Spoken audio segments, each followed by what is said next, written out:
Okay, so I thought I'd do a quick video on this thing that I built early on here when I first came out here. And I thought it was kind of cool. I don't use it anymore. I built this back before I had as much solar power and a good wind turbine here.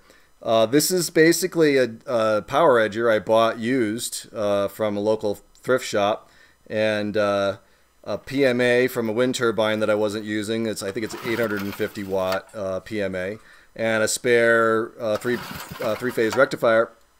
And it's basically a generator that produces DC voltage, so that I could tie it directly to my DC circuit in the house and both charge the batteries and run whatever I wanted in the house on those cloudy days. And like I said, this is before I had as much solar and a good wind turbine, so I needed the generator more often. I do have a regular generator now that I can use if that is necessary. I don't use it very much because now I have enough power, so even on a cloudy day I'm probably okay for the most part, but you go a couple of cloudy days in a row, you might need it.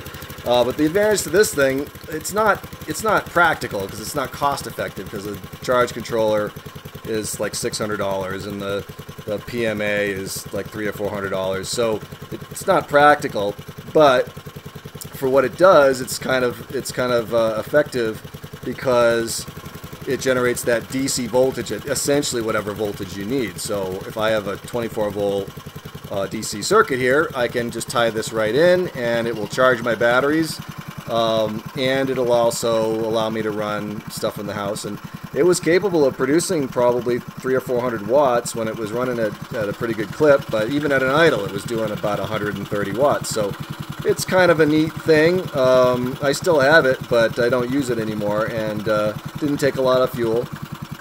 But this is something I built early on to kind of fill that gap before I got all the solar up and before I got a good wind turbine. So thought it was neat. Thought it was something that people might like to take a look at, but it's not in use anymore.